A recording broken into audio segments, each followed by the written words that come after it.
తండ్రి వందనాలు, స్తోత్రాలు. ఈ రాత్రికాల సమయంలో మనకు మానవులు పాద సన్నిధికి వచ్చి ప్రభావం మేము ఆరాధించి పాడి గణపరచడానికి ఇచ్చిన కృపను బట్టి వందనాలు. ఈ సమయంలో మీ వాక్యాలను, మీ లేఖనాలను మేము ధ్యానిస్తూ ఉంటుండగా ప్రభావ మీరు మాతో మాట్లాడమని, మీరు మాకు ఇంకనూ నేర్పించి బోధించమని, మా జీవితాలను మీ వాక్యముల ద్వారా సరి చేసుకొని ప్రభావం మేము మీ యొక్క పరిపూర్ణతలోనికి నడుచున్నట్లుగా మీరు మాతో మాట్లాడమని ప్రార్థిస్తున్నాను. ప్రతి ఒక్కరిని మీరు దర్శించండి. మీ వాక్యం ద్వారా ప్రతి బిడ్డతో మీరు మాట్లాడండి.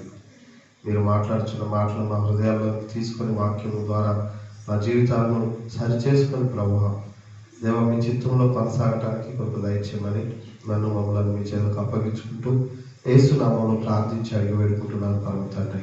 ఆమేన్. కొద్ది సమయం మనం దేవుని మాటలు గమనిద్దాం.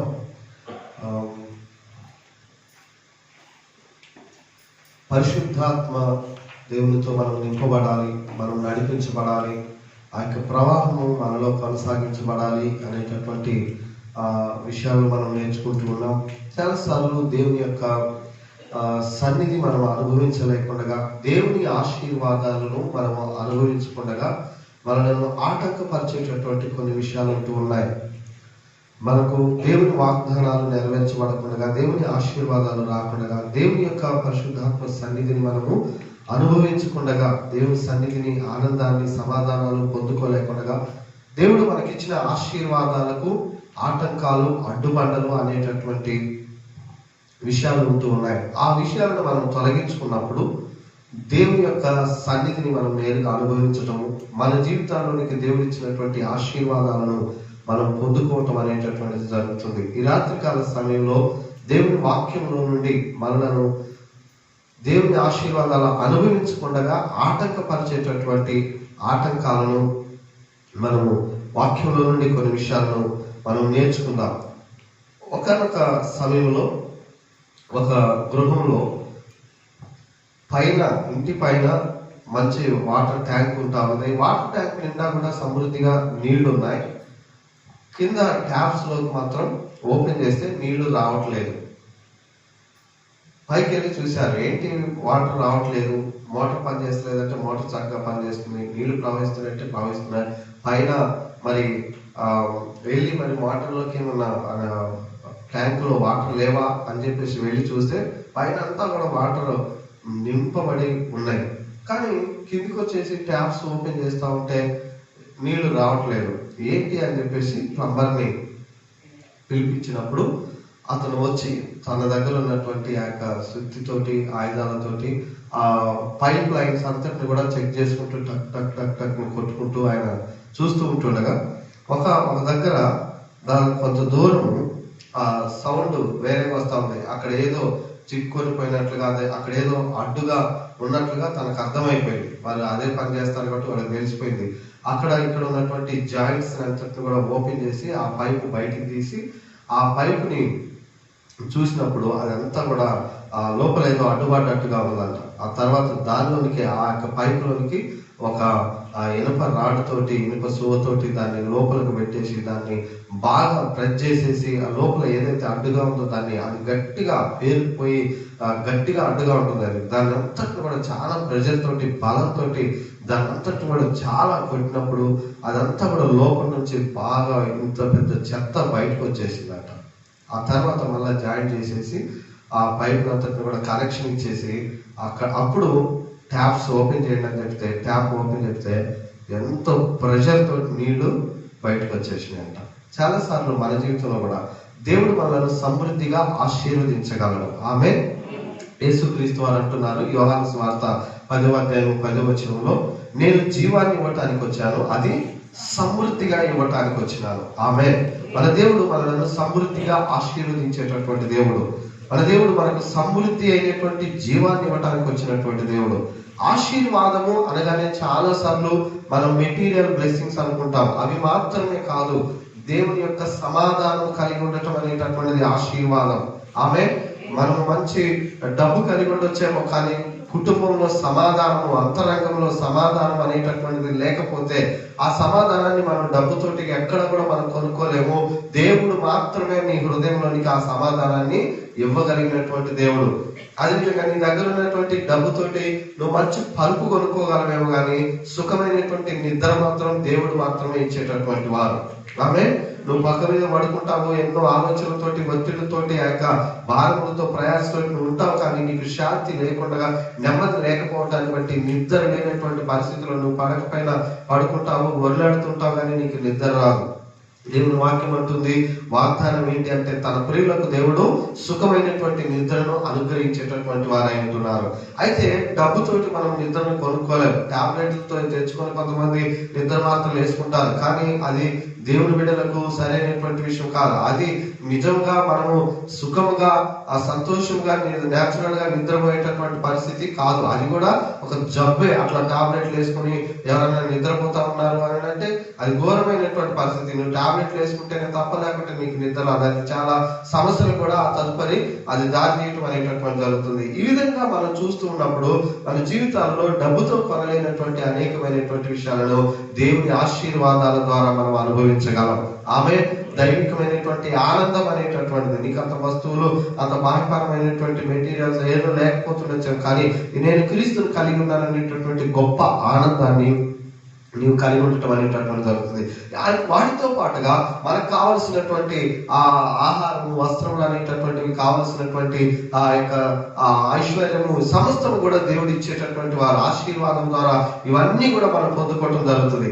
దేవుడు ఇచ్చినటువంటి ఆశీర్వాదాలు అనుభవించకుండా క్రైస్తవులు అయినటువంటి వారు, దేవుని బిడ్డలైనటువంటి వారు ఎందుకు కుటుంబాలలో ఆశీర్వాదాలు కనబడకపోవటం, ఆశీర్వాదాలు లేకపోవటం, ఎన్నో ఆటంకాలు కలిగి ఉండటాన్ని బట్టి దీవెనలు అనుభవించలేనటువంటి పరిస్థితి ఉండటం అనేటటువంటి జరుగుతుంది. అయితే దేవుడు సమృద్ధిగా ఆశీర్వదించేటటువంటి దేవుడు. దేవుని హస్తము కూర్చ కాలేదు నిన్ను నన్ను ఆశీర్వదించడానికి, రక్షించడానికి. ఆయన దగ్గర సమృద్ధి దీవెనలు ఉన్నాయి. అదేవిధంగా మనకు దేవునికి మధ్యలో ఏదో ఆటంకములు అనేటటువంటివి, అడ్డుబాటలు అనేటటువంటివి ఉంటున్నాయి. కాబట్టి దేవుని ఆశీర్వాదం నీలోనికి, నీ కుటుంబంలోనికి, జీవితం నీ హృదయంలోనికి ప్రవహించకుండా అవి ఆటంకపరచబడటం అనేటటువంటి జరుగుతూ ఉంది. కాబట్టి ఈ రాత్రికాల సమయంలో దేవుని ఈ విషయాలను తన వాక్యం ద్వారా నీతో మాట్లాడుతూ ఉంటుండగా ఏమి దేవునికి నీకు మధ్యలో, నీ యొక్క ఆశీర్వాదానికి నీకు దేవునికి మధ్యలో అడ్డుగా, ఆటంకములుగా ఉన్నాయో దేవుడు మాట్లాడుతూ ఉంటుండగా నీవు పరిశీలించుకొని వాటిని తొలగించుకున్నప్పుడు దేవుడు నిన్ను ఆశీర్వదించాలని, దీవించాలని ఆయన కోరుకుంటున్నారు. రండి బైబిల్ గ్రంథంలో నుంచి మన ఆశీర్వాదాలకు ఆటంకంగా, అడ్డుబండలుగా ఉన్నటువంటి కొన్ని విషయాల గురించి మనము దేవుని వాక్యంలో నుండి మనం ధ్యానిద్దాం. దేవునికి ప్రధానమైనటువంటి విషయం, దేవునికి మనకు ఆటంకంగా ఉండేటటువంటిది పాపం అనేటటువంటిది. పాపము దేవునికి మనలను వేరు చేసేటటువంటిది, దేవుని నుండి మనలను దూరం చేసేటటువంటిది అయి ఉంటా ఉన్నది. దేవుడు పరిశుద్ధుడు. పాపంతో ఉన్నటువంటి వారు దేవుడితో సహవాసం చేయలేరు. దేవునికి మన పాపముల ద్వారా మనం దగ్గరగా రాలేనటువంటి పరిస్థితిగా ఉంటా ఉన్నది. పాపం అనేటటువంటిది నిన్ను, నన్ను, మనలను దేవుని నుండి వేరు చేయటం అనేటటువంటిది జరుగుతుంది. మనకందరికి తెలుసు, మొదటి మానవులైనటువంటి ఆదాము, అమలైనటువంటి వారు దేవుని పోలికలు, దేవుని స్వరూపంలో సృష్టించబడ్డారు. వారు పరిశుద్ధులుగా, పవిత్రులుగా, నీతిమంతులుగా సృష్టించబడ్డటువంటి వారే. కానీ ఎప్పుడైతే వారు పాపం చేయటం జరిగిందో, ఆ పాపం అనేటటువంటిది దేవుని నుండి, దేవుని యొక్క సమృద్ధి నుండి, దేవుని యొక్క తోట నుండి వారిని దూరం చేసి వేరుపరచటం అనేటటువంటిది, వారి జ్ఞానం పైన, వారి యొక్క కష్టం పైన, వారి యొక్క శ్రమ పైన ఆధారపడి బ్రతికేటటువంటి విధంగా దేవుడి నుంచి వారు వేరైపోవటం అనేటటువంటి జరిగింది. తిరిగి ఆ మానవుని సమకూర్చడం కొరకు యేసుక్రీస్తు వారు భూమి మీదకి వచ్చి మానవుల యొక్క పాపముల కొరకు ఆయన కలువరి శిలువలో మరణించి, రక్తాన్ని కార్చి, ప్రాణాలు అర్పించి మరణం పైన విజయాన్ని పొందినారు. మన పాపములకు ప్రాయశ్చిత్తంగా తన ప్రాణాలు అర్పించడం జరిగింది. అయితే క్రీస్తుని నమ్మిన తర్వాత కూడా మనం తెలిసి తెలియక అనేకమైనటువంటి విషయాలలో తప్పిపోవటం అనేటటువంటి జరుగుతుంది. ఈ లోకంలో ఉంటుండగా పాపం అనేటటువంటిది మన జీవితాల్లోనికి లేకుండా పరిశుద్ధంగా క్రీస్తులాగా జీవించటం అనేటటువంటిది మన గురి, గమ్యమై ఉంటామది. అయితే ఈ క్రమంలో అనేక సార్లు మనము తప్పిపోవటం అనేటటువంటి జరుగుతుంది. ఎప్పటికప్పుడు మనలను సరి చేసుకొని దేవుని వాక్యం ద్వారా మనల్ని మనం సరిదిద్దుకొని దేవుని యొక్క రక్తం ద్వారా మన పాపంలో కడుక్కొని మనం ముందుకు వెళ్ళేటటువంటి వారుగా ఉండాలి. పాపం అంటే ఏంటిదండి? మరి నేను ఏం పాపం చేయట్లేదు కదా, నేను దేవుని సన్నిధికి క్రమంగా వస్తున్నాను, నేను ప్రార్థనలు చేస్తున్నాను, నేను వాక్యాలు వింటూ ఉన్నాను, నేను అన్ని మంచిగానే చేస్తున్నాను కదా, ఆదివారం గుడికి వస్తున్నాను, అన్ని చేస్తున్నాను, మరి ఇంకేం పాపం అని చెప్పేసి మనం అనుకుంటూ ఉండవచ్చు. దేవుని వాక్యం అంటుంది, యోహాను రాసినటువంటి మొదటి పత్రిక 3వ అధ్యాయము 4వ వచనాన్ని మనం చదువుదాం. అపోస్తలుడైనటువంటి యోహాను రాసినటువంటి మొదటి పత్రిక 3వ అధ్యాయం 4వ వచనము, పాపము చేయు ప్రతివాడు ఆజ్ఞను అతిక్రమించును, ఆజ్ఞ అతిక్రమమే పాపము, పాపములను తీసివేయుటకై ఆయన ప్రత్యక్షమైనని మీకు తెలియను, ఆయన యందు పాపమేమీ లేదు. 5వ వచనాన్ని కూడా నేను చదివాను. చూడండి, పాపము చేయు ప్రతివాడు ఆజ్ఞను అతిక్రమించుచున్నాడు. ఆజ్ఞ అతిక్రమమే పాపము. చాలాసార్లు పాపం అంటే ఏంటి, ఇది చేయటం పాపమా, అది చేయటం పాపమా, అది పాపమా, ఇది పాపమా, ఏది పాపమా అని చెప్పేసి చాలాసార్లు తెలిసి కూడా మనము తెలియనట్లుగా చేస్తూ ఉంటాం. అయితే దేవుని వాక్యం స్పష్టంగా తెలియజేస్తుంది, ఆజ్ఞ అతిక్రమమే పాపము. ఏంటి ఆజ్ఞ అతిక్రమము?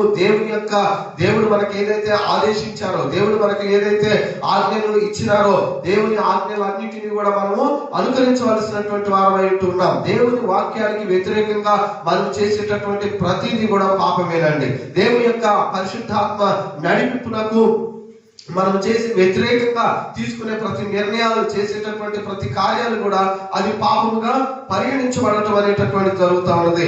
అయితే దేవుని వాక్యం అంటుంది, సామెతల గ్రంథం 28వ అధ్యాయం 13వ వచనంలో చదివినప్పుడు, అతిక్రమములను దాచిపెట్టుకుని వాడు వర్ధిల్లును, కానీ వాటిని ఒప్పుకొని విడిచిపెట్టేటటువంటి వాడు దేవుని కనికరాన్ని పొందుతారని దేవుని వాక్యం రాయబడి ఉంటా ఉంది. ప్రియ దేవుని బిడ్డలారా, ఈ రాత్రికాల సమయంలో దేవుని వాక్యం వింటున్నటువంటి నీవు దేవుని వాక్యానికి వ్యతిరేకంగా నువ్వు ఏదైతే చేస్తూ ఉన్నావో, ఏదైతే దేవుని వాక్యానికి విరుద్ధంగా నీ జీవితంలో ఉంటూ ఉన్నదో అదంతా కూడా పాపముగా పరిగణించబడుతూ ఉన్నది. దేవుడు మీతో మాట్లాడుతూ ఉంటుండగా మన పాపములను మనం ఒప్పుకోవాలని దేవుడు మాట్లాడుతున్నారు. మన అతిక్రమాలను పాపములను నీవు దాచిపెట్టుకుంటే నీ మధ్యలో మనమందరం కూడా వర్ధిల్లాలని, మనము మూవ్ ఆన్ అవ్వాలని, మన ప్రోగ్రెస్ లోకి మనం ముందుకి వెళ్ళాలని మనం ప్రార్థన చేస్తూ దేవుని సన్నిధిలో కనిపెడుతూ దేవుని దగ్గరికి వస్తూ ఉంటుండగా, దేవునికి నీకు మధ్యలో ఆటంకాలు, అడ్డుబండలు అనేటటువంటి యొక్క పాపం అనేటటువంటిది నిన్ను ముందుకు వెళ్ళకుండా, నీవు అభివృద్ధి చెందకుండా, నీవు ఆశీర్వదించబడకుండా, దేవుని ఉద్దేశాలు ప్రణాళికలు నీ పట్ల నెరవేర్చబడకుండా ఇవి ఆటంకపరిచేటటువంటివి అయి ఉంటున్నాయి. కాబట్టి నీవు మన పాపములను దేవునికి తెలుసు, నీకు తెలుసు ఏది నీకు దేవునికి మధ్యలో ఆటంకంగా ఉన్నదో. అది టీవీ కావచ్చు, సెల్ ఫోన్ కావచ్చు, వేరే వ్యక్తులు అనేటటువంటి వారు కావచ్చు, నీ నోటి మాటలు అనేటటువంటివి కావచ్చు. చాలాసార్లు నేను ఏం చేయట్లేదండి అని చెప్పేసి అంటుండొచ్చు. మన నోటి మాటలు అనేటటువంటివి, మన చూపులు అనేటటువంటివి, అనేకమైనటువంటి విషయాల ద్వారా మనము పాపంలో పడిపోవటం జరుగుతుంది. దేవునికి వ్యతిరేకంగా ఆ నిర్ణయాలు తీసుకొని మనం దేవుని వాక్యానికి వ్యతిరేకంగా మనం చేయటం జరుగుతుంది. అదంతా కూడా పాపముగా ఉంటా ఉన్నది. అయితే నీవు దేవుని సన్నిధానానికి వచ్చినప్పుడు మొదటిగా నీవు మన పాపంలను మనం ఒప్పుకోవాలని దేవుని వాక్యం తెలియజేస్తా ఉన్నది. వాటిని దాచిపెట్టుకోవటం ద్వారా, నీవు కప్పుకోవటం ద్వారా నీవు వర్ధిల్లవు. దేవుని కనికరాన్ని, క్షమాపణను పొందుకోలేవు. దేవుడు క్షమించే దేవుడు, దేవుని కనికరము కలిగిన దేవుడు. ఆయన వాక్యం అంటుంది, యోహాను రాసిన మొదటి పత్రిక 1వ అధ్యాయం 9వ వచనంలో, అదేదనగా మన పాపములను మనం ఒప్పుకుని ఎడల ఆయన నమ్మదగిన వాడు, నీతిమంతుడు గనుక సమస్త దుర్నీతి నుంచి ఆయన మనల్ని విడిపించును. యేసు రక్తము ప్రతి పాపం నుండి మనలను పవిత్రులుగా చేయనని అదే అధ్యాయం 7వ వచనంలో దేవుని వాక్యం తెలియజేస్తా ఉన్నది. యేసు రక్తము ప్రతి పాపమును కూడా కడిగి వేస్తుంది. దేవుడు క్షమించలేనటువంటి పాపం అనేటటువంటిది ఏది లేదండి. ఈ రాత్రికాల సమయంలో నీవు దేవునికి వ్యతిరేకంగా ఏ విషయంలో ఉన్నావో, నీవు మాటల్లో తప్పిపోయినావేమో, క్రియల్లో తప్పిపోయినావేమో, దేవుని వాక్యానికి వ్యతిరేకంగా దేవుని యొక్క ఆజ్ఞలను అతిక్రమించేటటువంటి విషయాలు ఏవి నీ జీవితంలో ఉన్నాయో వాటన్నిటిని కూడా పరిశీలన చేసుకొని దేవుని ఎదుట నువ్వు యథార్థంగా ఒప్పుకొని వాటిని విడిచిపెట్టినప్పుడు దేవుడు కనికరించి కృపతో ఆయన నిన్ను క్షమించేటటువంటి వారుగా ఉంటున్నారు. తన రక్తంతో నిన్ను కడిగి శుద్ధి చేసి ఆయన నిన్ను పవిత్రపరిచి దుర్నీతి నుండి విడిపించి ఆయన తిరిగి నిన్ను పవిత్రతలోనికి ముందుకు నడిపించే వారుగా ఉంటున్నారు. ఆమేన్. అదేవిధంగా మన యొక్క జీవితంలో గర్వం అనేటటువంటిది పాపముగా ఉంటా ఉన్నది. గర్వం, అహంకారం. దేవుని వాక్యం అంటుంది, సామెతల గ్రంథంలో అనేక చోట్ల మనం చూడగలం, ఆ నాశనానికి ముందు గర్వం నడుచును. పడిపోవటానికి ముందు, పతనానికి ముందు అహంకారము వస్తుంది అని చెప్పేసి దేవుని వాక్యం అంటుంది. అయితే గర్వం అనేటటువంటిది దేవుడు చాలా అసహించుకునేటటువంటి విషయం, దేవుడు చాలా కోపించుకునేటటువంటి విషయం. ఎందుకు అంటే గర్వం అనేటటువంటిది సాతాను యొక్క స్వభావము. దేవుని యొక్క స్వభావము తగ్గింపు అనేటటువంటిది. దేవుని యొక్క స్వభావము ఆయన ఆయన దేవుడై ఉండి కూడా తను తాను తగ్గించుకున్నట్లుగా, తను మరణం పొందేంత వరకు, మనిషి రూపం దాచేంత వరకు తను తాను తగ్గించుకున్నట్లుగా బైబిల్ గ్రంథంలో క్రీస్తుని గురించి మనము నేర్చుకొని ఉంటున్నాం. అయితే గర్వం అనేటటువంటిది అపవాది యొక్క లక్షణముగా, అపవాది యొక్క గుణముగా ఉంటా ఉన్నది. సాతాను అనేటటువంటి వాడు దేవుని యొక్క గొప్ప తలాంతులు కలిగి, ఎంతో నైపుణ్యత సామర్థ్యం కలిగినటువంటి వాడుగా, ఎంతో అందముగా ఉంటూ దేవుని సన్నిధిలో ఉండి ఆయన నిత్యము ఆరాధన నడిపించేటటువంటి వాడుగా లూసిఫర్ ఉంటా ఉన్నాడు. లూసిఫర్ అంటే ప్రకాశించేటటువంటి వాడు. యెషయా గ్రంథంలోను, యెహెజ్కేలు గ్రంథంలో ఈ యొక్క సంఘటనలు రాయబడి ఉంటాయి.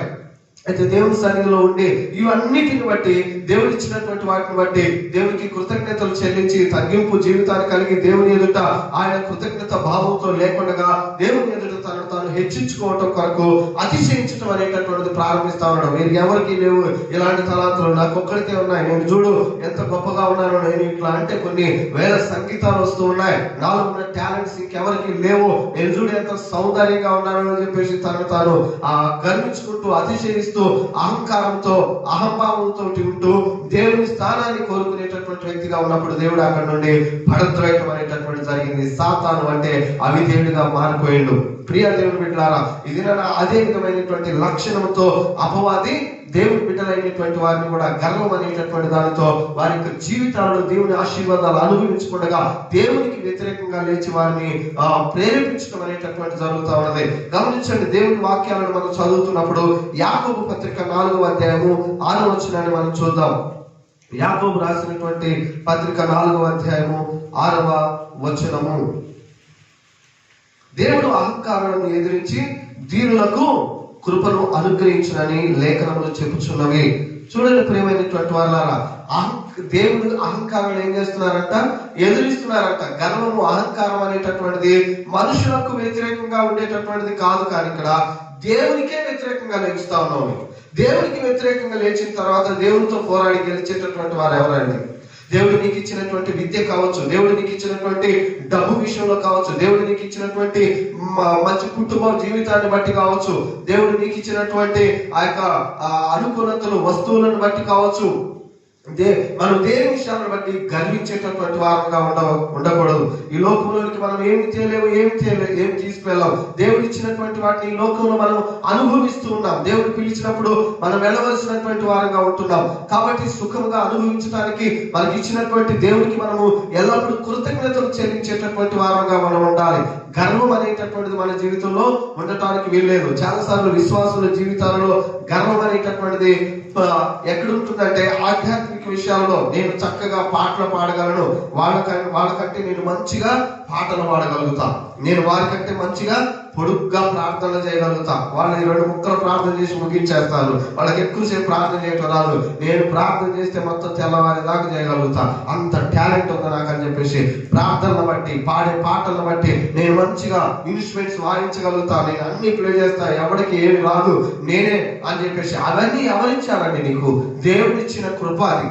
ఆమె వాటిని బట్టి నువ్వు గర్వపడ్డట్టయితే నువ్వు పతనం అయిపోవటం అనేటటువంటి జరుగుతుంది. గర్వం నిన్ను నాశనానికి లీడ్ చేస్తుంది, అహంకారం నిన్ను పతనానికి లీడ్ చేస్తుంది. బైబిల్ గ్రంథంలో మనకు తెలుసు, లూకా సువార్త 18వ అధ్యాయంలో ఒక అర్సేడు, అదేవిధంగా మరొక ఆ యొక్క సుంకర్ అనేటటువంటి వారు వెళ్ళి దేవుని సన్నిధిలో ప్రార్థన చేస్తున్నారు. ఒక వ్యక్తి ఇంకొక వ్యక్తిని విమర్శిస్తూ, అతన్ని దూషిస్తూ, ఇతరులాగా నేను ఈ పాపం చేయలేదు, ఆ పాపం చేయలేదు, నేను ఉపవాసం ఉండగలుగుతున్నా, నేను ఇంతగా ప్రార్థన చేస్తున్నా, ఎంతగా కానుకలు ఇస్తున్నా అని చెప్పేసి గర్వపడుతూ దేవుని సన్నిధిలో ఇదిగో వీడిలా కూడా ఉండట్లేదు అని ఎదుటి వ్యక్తిని విమర్శించి గర్వపడుతూ తనకు కొన్నటువంటి ఆత్మీయ విషయాలను బట్టి గర్విస్తా ఉన్నాడు. ఇంకొక వ్యక్తి ఏమో, ప్రభా నీ వైపు కన్నులెత్తి చూడటం కూడా నేను అర్హుడను, యోగ్యుడను కాదు ప్రభు అని చెప్పేసి తను తగ్గించుకొని దీన మనసుతో ప్రార్థన చేస్తానో అతనికంటే ఇతరులను నీతిమంతుడిగా తీర్చబడి ప్రభు ఆశీర్వాదాన్ని పొంది వెళ్ళినట్లుగా దేవుని లేఖనాలు తెలియజేస్తున్నాయి. ఆమె ప్రియ దేవుని బిడ్డలారా, రాత్రికాల సమయంలో ఒకవేళ గర్వము అహంకారం అనేటటువంటిది కనుక నీ అంతరంగంలో ఉన్నట్లయితే అది నీ నాశనానికి, నీ పతనానికి అని గుర్తించు. అది సాతాను యొక్క స్వభావంగా నీలో ఉన్నదని చెప్పేసి నువ్వు గుర్తించు. దాన్ని తొలగించుకొని ప్రభు లక్ష్యమైనటువంటి తగ్గింపుతోటి నిన్ను నీవు అలంకరించుకోవాలి. దీనులకు, తగ్గించుకున్నటువంటి వారికి దేవుడు తన కృపను అనుగ్రహించేటటువంటి వారు అంటున్నారు. తనను తాను తగ్గించుకున్న వారు ఏం చేయబడతారు? హెచ్చించబడతారు. ఆమేన్. కాబట్టి నిన్ను నువ్వు తగ్గించుకో. ఏదైనా నీలో తలాంతు ఉన్నట్లయితే, ఏదైనా దేవుడి ఇతరులకు లేనటువంటిది నువ్వు కలిగి ఉన్నట్లయితే దాన్ని బట్టి నువ్వు గర్వించటం, హెచ్చుగా పోవటం అనేటటువంటిది కాదు. కానీ నిన్ను నీవు తగ్గించుకున్నప్పుడు ఇంకా హెచ్చించబడి దేవుడు గొప్పగా తలాంతుల్లో ఆ విషయాల్లో వాడుకుంటూ ఆశీర్వాదకరంగా నిన్ను ముందుకు నడిపించటం అనేటటువంటి జరుగుతా ఉన్నది. అదేవిధంగా సనగటం, గొరగటం అనేటటువంటిది మన జీవితాల్లో దేవునికి అసహించుకునేటటువంటి పాపముగా ఉంటా ఉన్నది. దేవుడు నచ్చనటువంటి విషయంగా ఉంటా ఉన్నది. సనుగుడు, గొలుగుడు అనేటటువంటిది దేవుడు మెచ్చేటటువంటి విషయం కాదు. కొరింథీయులకు రాసినటువంటి మొదటి పత్రిక 10వ అధ్యాయంలో మనం గమనించినప్పుడు అక్కడ రాయబడి ఉంటుంది, మీరు సనగకుడి, ఆ వారిలో అనేకులు సనిగి సభారకుని చేత సంహరించబడ్డారు అని చెప్పేసి అపోస్తలుడైనటువంటి పౌలు గారు రాసినటువంటి కొరింథీ పత్రిక 10వ అధ్యాయంలో 10వ వచనంలో మనం చూడగలం. మీరు సనగకుడి, వారిలో కొందరి సనిగి సంహారకుని చేత నశించిరి. కొంతమంది జీవితాలలో గమనించినట్లయితే ఎప్పుడు కూడా సలుగుతూ గొలుగుతూనే ఉంటారు.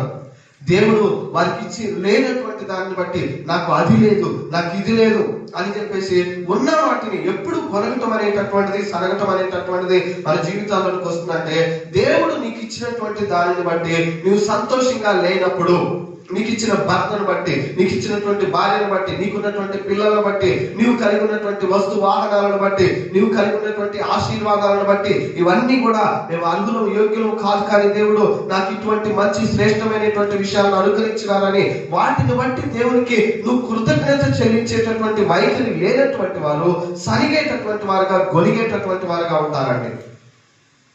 ఎవరిలోనైతే కృతజ్ఞత భావం అనేటటువంటిది ఉండదో వారిలో సనిగుడేటటువంటి స్వభావం ఉంటుంది. ఇశ్రాయేలు ప్రజలైనటువంటి వారికి దేవుడు అనేకమైనటువంటి విషయాలను అనుగ్రహించడం అనేటటువంటి జరిగింది. భయంకరమైన బానిస జీవితంలో ఉన్నటువంటి వారిని ఆయన విడిపిస్తూ ఉన్నారు.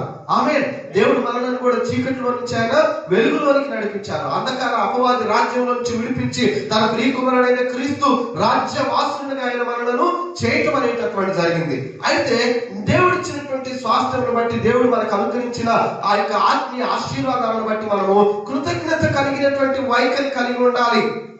ఆమె దేవునికి కృతజ్ఞతలు చెల్లించడానికి ఎన్నో విషయాలు ఉన్నాయండి. ఆ ప్రభు నీకు గొప్ప రక్షణను అనుగ్రహించినారు.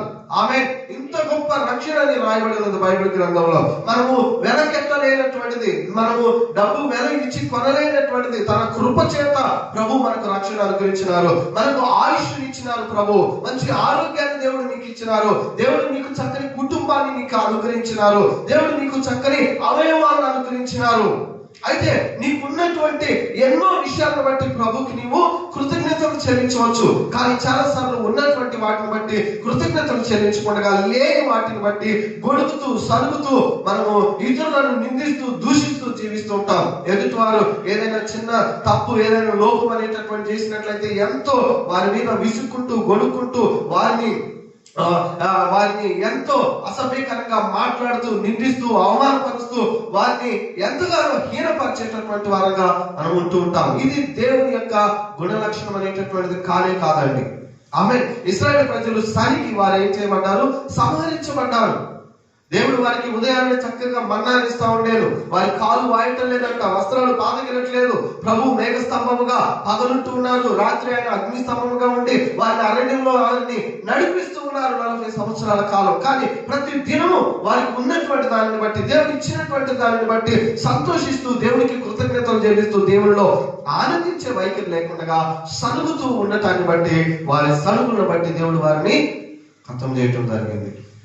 ఇది నీ సనుగులే నీ ఆశీర్వాదానికి, నీ కుటుంబానికి అడ్డుబండలుగా ఉన్నాయేమో ఆలోచించుకో.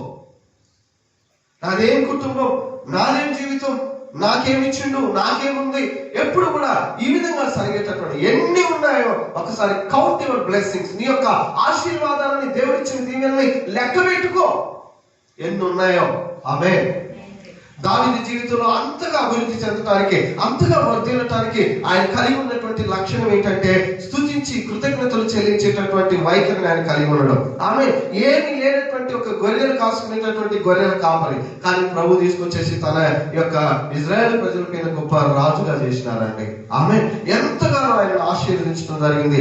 ఎందుకు అంతగా ఆశీర్వదించబడ్డారు అని అంటే దేవుని యొక్క హృదయాన్ని కలిగినటువంటి వాడుగా ఉంటాడు. ఎల్లప్పుడూ కూడా కృతజ్ఞత చెల్లించేటటువంటి వైఖరిని తనకు కలిగి ఉండడం. ప్రియ దేవుని బిడ్డలారా, దేవునికి కృతజ్ఞతలు చెల్లించేటటువంటి వైఖరిని కలిగి ఉన్నప్పుడు, దేవుని స్తుతించేటటువంటి, ఆరాధించేటటువంటి, దేవుడు ఇచ్చినటువంటి ఆ విషయాలను బట్టి, ఆయన మంచితనాన్ని బట్టి నువ్వు కొనియాడే ఆ వైఖరి నువ్వు కలిగి ఉంటే గొప్ప ఆశీర్వాదాలు నీ జీవితంలోకి విడుదలవుతాయి.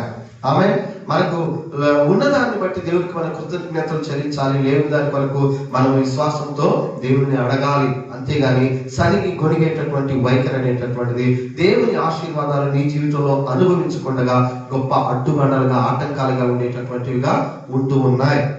ఈ రాత్రి అలాంటి వైఖరులు ఉన్నట్లయితే దేవుని సన్నిధిలో తొలగించుకోవాలి. అదేవిధంగా ఇంకా మనం గమనించినట్లయితే ప్రార్థన చేయకపోవటం అనేటటువంటిది గొప్ప పాపముగా, దేవుని ఆశీర్వాదం అనుభవించకుండా ఆటంకపరిచేటటువంటి అడ్డుబండగా ఉంటా ఉంది. చాలా మంది జీవితాల్లో కష్టకాలాలు గుంట వెళ్తారు, నష్టాలు గుంట వెళ్తారు, సమస్యలు గుంట వెళ్తుంటారు, కానీ మోకరించి దేవుని సన్నిధిలో ప్రార్థించేటటువంటి అనుభవాన్ని మాత్రం కలిగి ఉండరు. ఎన్నో అవసరతలు ఉంటాయి, ఎన్నో సమస్యలు ఉంటాయి, ఎన్నో విధాలైనటువంటి ఇబ్బందులు కలిగి ఉంటుంటారు. దేవుని ఆశీర్వాదాలు కనబడకుండా ఆటంకంగా ఉంటూ ఉంటాయి. కానీ దేవుని సన్నిధిలోకి వెళ్ళి మరి ఆశీర్వాదాలకు కారకుడైనటువంటి దేవుని అడిగేటటువంటి ఆ వైఖరి ఉండదు. ప్రార్థన అనేటటువంటిది దేవునితో సహవాసం, దేవునితో సంబంధం కలిగి ఉండటం అనేటటువంటిది. గమనించండి, ప్రార్థన చేయకపోయినప్పుడు దేవుడు మన జీవితాలలో ఆయనను మనము కలిగి ఉండలేమండి. మన జీవితాల్లో ఆయన పాలు పంపులు పొందలేడు. బైబిల్ గ్రంథంలో మనం గమనించినప్పుడు భక్తులైనటువంటి వారు, తన బిడ్డలైనటువంటి వారు ప్రతి శ్రమలో, ప్రతి సమస్యలో, ప్రతి వారి శత్రువులు అడ్డుగా వచ్చినప్పుడు, వారికి ఏదైతే ఆటంకంగా వచ్చినప్పుడు ప్రార్థించినప్పుడు ప్రతి వారి ప్రార్థనలు ఆలకించి ఆయన కార్యాలు చేసినటువంటి వారుగా ఉంటా ఉన్నారు. దేవుడు లేకుండా మనం ముందుకు ఎలా వెళ్ళగలుగుతామండి? ఆమె దేవుని బిడ్డలమై ఉండి దేవుని యొక్క ఉద్దేశాల కొరకు పిలువబడినటువంటి వారంగా ఈ లోకంలో ఉంటూ దేవుడు లేకుండా నువ్వు ఏ విధంగా పురోగతిని నువ్వు సాధించగలుగుతావు? ఏ విధంగా నీవు ముందుకు వెళ్ళగలుగుతావు? ఏ విధంగా దేవుడు నీ పట్ల కలిగి ఉన్నటువంటి ఆ వాగ్దానాలు, ఆ పిలుపు ప్రణాళికలు నీ జీవితంలో నువ్వు అనుభవించగలుగుతావు? We need God. Without God we are nothing. దేవుడు లేకుండా మనము ఏమి చేయలేము. మనం వట్టివారం. దేవుడు మనకందరికీ కావాలి. కాబట్టి ప్రార్థన అనేది దేవుని సహాయాన్ని కోరటం, దేవుడిని ఆశ్రయించటం, దేవుని మీద ఆధారపడేటటువంటిది. ప్రార్థన చేయకపోవటం అనేటటువంటిది పాపముగా పరిగణించబడుతుంది. ఇది ప్రార్థించడం అనేటటువంటిది it is a commandment of God. ఆమేన్.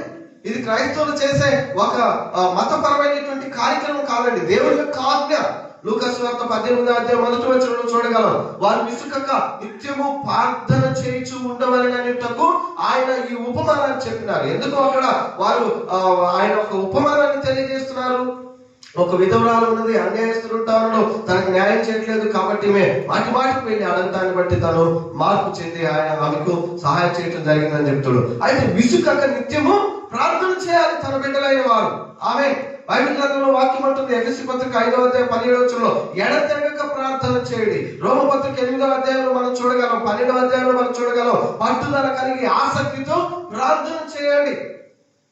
కీర్తన గ్రంథం 14వ అధ్యాయము 14వ కీర్తన 4వ వచనంలో ప్రార్థన చేయక ఆహారం తినేటటువంటి వారు, ప్రార్థన చేయకుండా ఆహారం రింగేటటువంటి వారు పాపము చేయనటువంటి వారుగా ఉంటూ ఉన్నారు అని చెప్పేసి అక్కడ రాయబడి ఉన్నది. అంటే నీవు ఆ ప్రార్థన చేయకనే భోజనం చేసేటటువంటి వారు అని చెప్పేసి అక్కడ కోట్ చేయడం జరుగుతుంది. అంటే ప్రార్థన చేయకుండా నువ్వు అన్ని చేస్తూ ఉంటావు, తింటా ఉంటావు, పనులకి వెళ్తా ఉంటావు, అన్ని చేస్తూ ఉంటావు. ప్రార్థన చేయకుండా ఉండటం అనేటటువంటిది పాపముగా పరిగణించబడుతుంది. సమూయేలు భక్తుడు తన ప్రజల గురించి మాట్లాడుతూ ఆయన అంటారు, దేవుని సన్నిధిలో మీ గురించి నేను ప్రార్థన చేయకపోయినట్లయితే దేవుని ఎదుట నేను పాపము చేయువాడనుగా ఉంటాను, పాపము చేయువాడనగుదును ప్రార్థన చేయకపోతే. ప్రియ దేవుని బిడ్డలారా, ప్రతి విశ్వాసిగా మనమందరం కూడా ప్రార్థించేటటువంటి వారముగా ఉండాలి. ఆమె ప్రార్థన చేయకపోవటం అనేటటువంటిది పాపముగా పరిగణించబడుతున్నది. ఇంకా బైబిల్ గ్రంథంలో మనం గమనించినప్పుడు క్షమించలేనటువంటి హృదయం అనేటటువంటిది పాపము.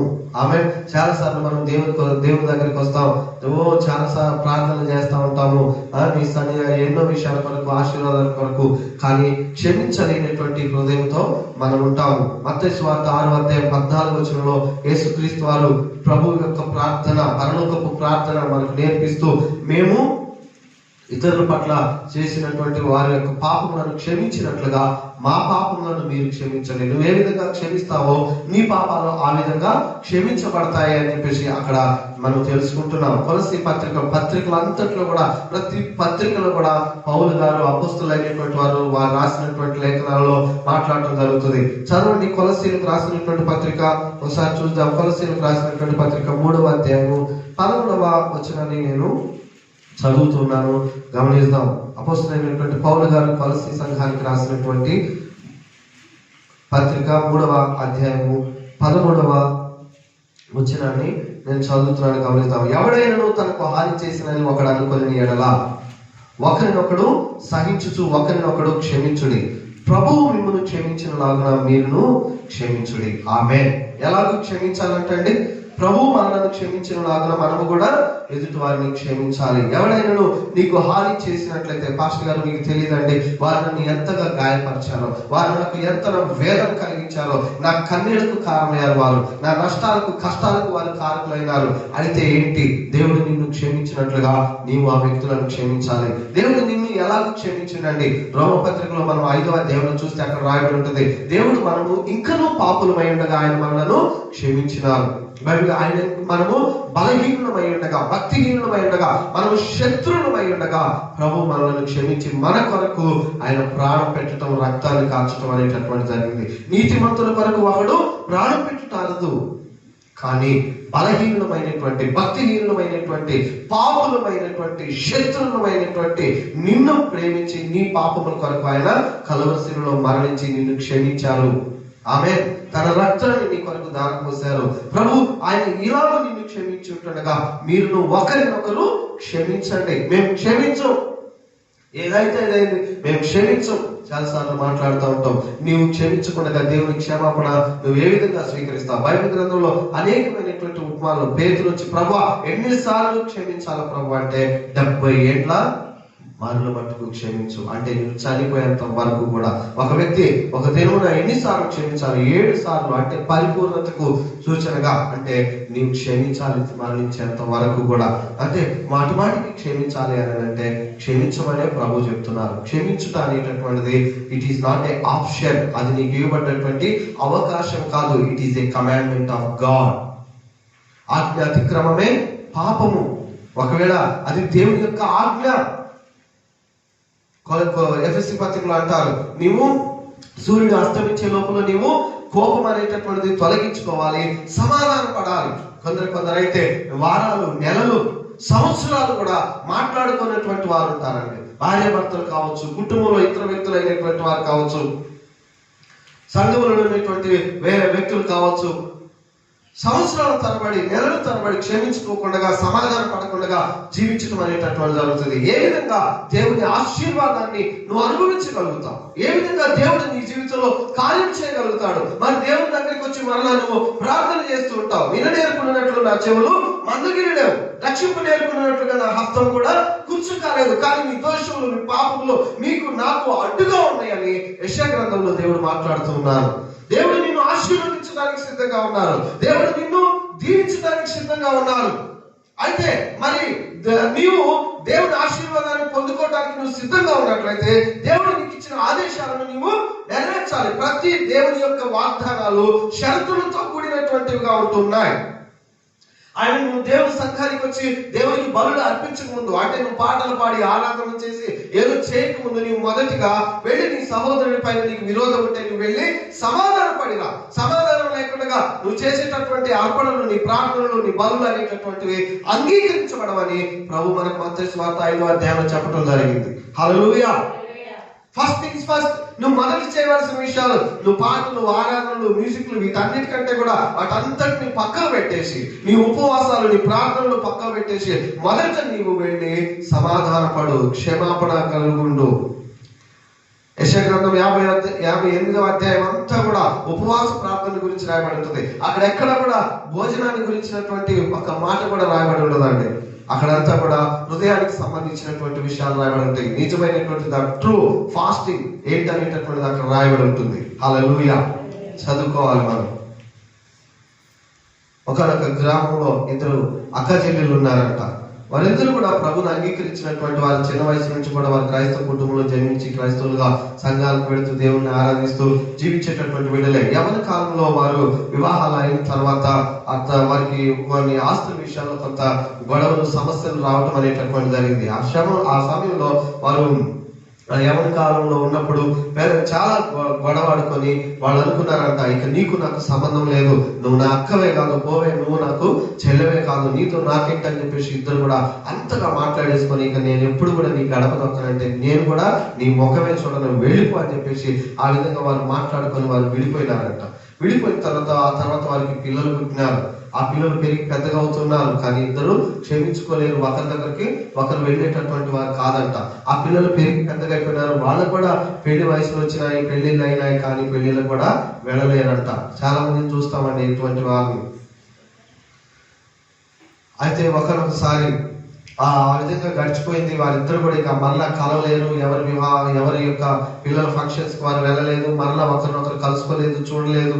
వాళ్ళిద్దరు కూడా అట్లా విడిపోయి ఉన్నారు. ఆ తర్వాత దాదాపుగా కొన్ని సంవత్సరాల తర్వాత 20 సంవత్సరాల తర్వాత వీళ్ళిద్దరు కూడా పెద్ద వయసులోనికి వచ్చినారు. కాస్త ముసలివాళ్ళుగా కూడా అయిపోయినారు. అక్క కొంత అనారోగ్యంతో బాధపడుతూ తర్వాత ఈ విధంగా ప్రార్థనలు అవుతున్నటువంటి సమయంలో దేవుని యొక్క ఆత్మ చేత నింపబడటం వరకు దేవుని సంపూర్ణ ఆనందాన్ని అనుభవించాలని దైవజనులు చెబుతూ వాళ్ళు మాట్లాడుతూ వాళ్ళు ప్రార్థన చేస్తుంటుండగా ఈమె ఎంతో కన్నీరు కాస్తుంది, ఎంతో ప్రార్థన చేస్తా ఉంది. కానీ ఏమి కూడా ఆమె జీవితంలో దేవుని కార్యం జరగట్లేదు.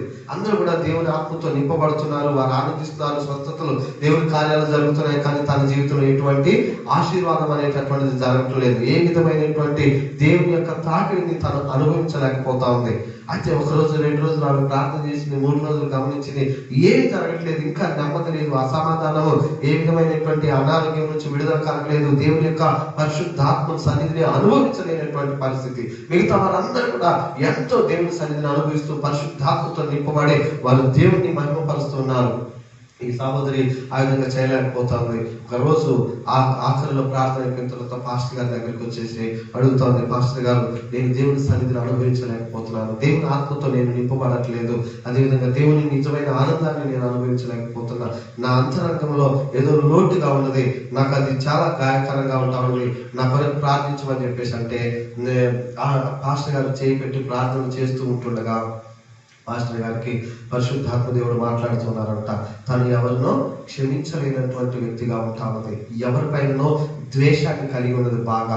ఎవరిపైనో ఆమె ఆ గుండెను రాయి చేసుకొని ఆమె ఆ విధంగా ద్వేషిస్తూ అసహ్యంతో అసూయతో ఆ విధమైనటువంటి కోపంతో రగిలిపోతా ఉన్నది. ఆమె క్షమించలేనటువంటి పరిస్థితిలో ఉంటా ఉన్నది. ఎప్పుడైతే ఆ ద్వేషాన్ని తొలగించుకొని ఆ చేదును తొలగించుకొని క్షమించి ఆమె విడిచిపెడుతుందో అప్పుడు దేవుని యొక్క సన్నిధి అనుభవిస్తుంది అని చెప్పేసి ఆమెకి చెప్పమని చెప్పేసి దైవజనుడికి దేవుడు మాట్లాడింది. ఆమె దేవుడు హృదయాలు ఎగినటువంటి దేవుడు. అయితే దైవజనులు పాస్టర్ గారు అన్నారంట, అమ్మ, పరిశుద్ధాత్మ దేవుడు నాకు అనిపిస్తా ఉన్నది, మరి నువ్వెవరినో క్షమించలేకపోతున్నావు, ఎవరిపైనో భయంకరంగా ఎంతో కాలంగా నీవు ద్వేషాన్ని కలిగి ఉండి నీవు కఠినంతో నీవు ఉన్నావు, వారిని క్షమించినప్పుడే దేవుడు నిన్ను ఆశీర్వదించడానికి సిద్ధంగా ఉన్నారు. అయితే నీ వారిని క్షమించాలి, ఆ ద్వేషాన్ని కఠినత్వాన్ని తొలగించుకోవాలని దేవుడు నీతో మాట్లాడుతున్నారంటే ఆ రాత్రి ఆ తల్లి వెళ్ళిపోయిందంట. ఇంటికి వెళ్ళిపోయి రాత్రి అంతా కూడా ఆలోచన చేసుకొని నా సహోదరిని నేను క్షమించలేకపోతున్నా, చిన్న వయసులో ఆ బిడ్డ నా పట్ల చేసినటువంటి వ్యతిరేకతను నేను సహించలేకపోయినాను, ఇన్ని సంవత్సరాలు గడిచిపోయింది, నేను వెళ్తానికి ఇప్పుడు నా సహోదరి కుటుంబానికి నేను వెళ్తా, వాళ్ళ గ్రామానికి నేను వెళ్తా, నా సహోదరిని కలుసుకొని నేను నన్ను క్షమించమని చెప్పేసి నేను అడుగుతానని చెప్పేసి నిర్ణయం తీసుకుందంట. ఆమె ఎంతో మందికి దేవుడు ఇలాంటి ప్రేరేపణలు ఇస్తున్నా కానీ దేవుని ఆత్మను మనం పీక నొక్కినట్లుగా చేసేస్తుంటాం. నువ్వు ఉండు అట్లా అని చెప్పేసి, నేను క్షమించను, ఇంకా ఇప్పుడే కాదు, లేకుంటే నేను క్షమించను, వాళ్ళు చేసిన పని మామూలు పని కాదు, ఇంత చేసిన తర్వాత నేను ఎలా క్షమిస్తానని చెప్పేసి మనం ఆ విధంగా పరిశుద్ధాత్మ దేవుని నొక్కి పట్టడం జరుగుతుంది. తద్వారా దేవుని యొక్క దీవెనలో ఆగిపోవటం అనేటటువంటి జరుగుతుంది. అయితే ఈ తల్లి దేవుని యొక్క ఆత్మ నడిపింపుకి ఆమె తను తాను లోపరుచుకునేది. ఆ తెల్లారి లేచిందంట, కొన్ని ఆ చెల్లి కొరకు కొన్ని పిండి వంటకాలు చేసుకొని, అదేవిధంగా తను కొన్ని వంటలు చేసుకొని అన్ని కూడా సిద్ధపరచుకొని మంచిగా ఒక కొత్త బట్టలు తీసుకొని బ్యాగ్లో పెట్టేసుకొని బయలుదేరిందంట. బస్ స్టాండ్కి వెళ్ళిందంట. ఆ ఊరు పోయేటటువంటి బస్సు ఏదైనా చెప్తే ఆ బస్సు చెప్పినారు, బస్ ఎక్కింది.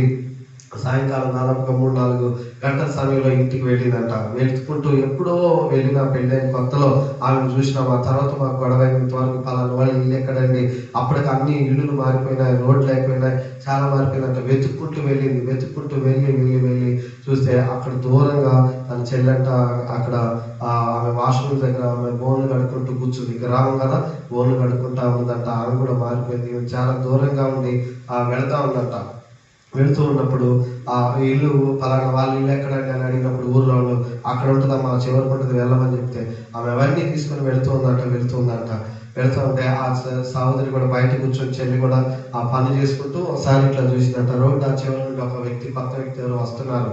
అరే ఏంటి, మేము మా చెల్లెలాగానే, మా అక్కలాగానే ఉంది, మా అక్క ఎందుకు వస్తుంది, అయినా నన్ను ఎందుకు క్షమిస్తుంది, ఎప్పుడో విడిపోయింది, ఇంతవరకు నా ముఖం చూడలేదు, నా పిల్లల పెళ్ళిళ్ళకే రాలేదు, ఇప్పుడు నా దగ్గరకు వస్తుందా అని చెప్పేసి అనుకుని మళ్ళా చేస్తుంట. ఇంకో కొంత దూరం వచ్చిన తర్వాత ఆ యొక్క అక్క దగ్గరగా వస్తా ఉంటే మళ్ళా చూసిందంట. మళ్ళా చూస్తే నా అక్కలాగానే అనిపిస్తుంది కదా, నా అక్క నా ఏంటని చెప్పేసి లేచి అవన్నీ అక్కడ పడేసి పరిగెత్తుకుంటూ వెళ్ళిందంట. తన అక్క చెల్లి చూసి ఆమె కూడా పరిగెత్తుకుంటూ వెళ్ళి ఇద్దరు కూడా కౌగిలించుకొని ఏడ్చుకుంటూ, చెల్లి నన్ను క్షమించిన, అప్పుడు నేను ఈ విధంగా నీ పట్ల ప్రవర్తించాను, ఇంత కఠినంగా ఉన్నాను, నీ పట్ల నేను ద్వేషించాను, మాటలతో గాయపరిచినాను, ఇన్ని సంవత్సరాలు నీ ప్రేమను నేను దూరం చేసుకున్నానంటే, లేదు అక్క, నేనే తప్పు చేశాను, నేనే నీకు విరోధంగా నేను మాట్లాడాను అక్క, నేనే నీకు అన్యాయం చేశాను, నన్ను క్షమించక్క అని చెప్పేసి ఇద్దరు నన్ను క్షమించంటే నన్ను క్షమించంటూ ఇద్దరు కూడా కౌగిలించుకొని ఏడుస్తూ ఉంటాడుగా. వారిద్దరి మీదకి దేవుని యొక్క ఆత్మ దిగి వచ్చి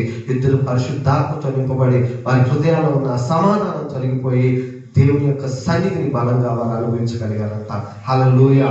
ప్రియమైన దేవుని బిడ్డలారా, క్షమించలేని తత్వం అనేటటువంటిది మనము విషయాన్ని తాగి వేరొకరు చనిపోవాలని కోరుకునేటటువంటి తత్వం. క్షమించలేనటువంటి స్వభావం అనేటటువంటిది నీవు విషయం తాగి ఎదుటి వాళ్ళు మరణించాలని కోరుకునేటటువంటి దానితో సమానంగా ఉంటా ఉంది. క్షమించలేని తత్వం దేవుని యొక్క ఆశీర్వాదానికి గొప్ప అడ్డుబండగా ఉంటా ఉంది. కాబట్టి ఈ రాత్రికాల సమయంలో నిన్నెవరైనా గాయపరిచినటువంటి వారు కానీ ఎవరిపైనా నీకు ద్వేషం చేతి ఉన్నట్లయితే వారిని నీవు క్షమించి విడిచిపెట్టేటటువంటి వారంగా ఉండాలి. అదేవిధంగా సోమరితనం, బద్ధకత్వం అనేటటువంటిది, దొంగిలించటం, వ్యభిచారము, అబద్ధాలు ఆడటం, ఇవంతా కూడా దేవునికి వ్యతిరేకమైనటువంటి విషయాలుగా, ఘోరమైనటువంటి పాపాలుగా ఉంటున్నాయి. ఈ పాపం అనేటటువంటిది దేవునికి నిన్ను కూడా వేరు చేసి దేవుని యొక్క ఆశీర్వాదాలు అనుభవించకుండా అడ్డుబండగా ఉండేటటువంటి విషయాలుగా ఉంటున్నాయి. కాబట్టి సహోదరి రాత్రికాల సమయంలో మనము కొద్ది నిమిషాల సమయం మనం దేవుని సన్నిధిలో దేవుడు నీతో మాట్లాడి ఉంటుండగా, దేవుని వాక్యానికి ఏదైనా వ్యతిరేకమైనటువంటి విషయాలు నీలో ఉన్నట్లయితే, క్షమించలేని తత్వం కావచ్చు, ప్రార్థన చేయలేనటువంటి విషయం కావచ్చు, లేదా పాపం అనేటటువంటిది దేవుని ఆజ్ఞను అతిక్రమించేటటువంటి విషయాలు, సరుగుడు గొరుగుడు ఏదైనా కావచ్చు, వాటన్నిటి నుంచి నువ్వు విడుదల పొందాలని దేవుడు కోరుకుంటున్నారు. దేవుడి మాటలను దీవించునుగాక.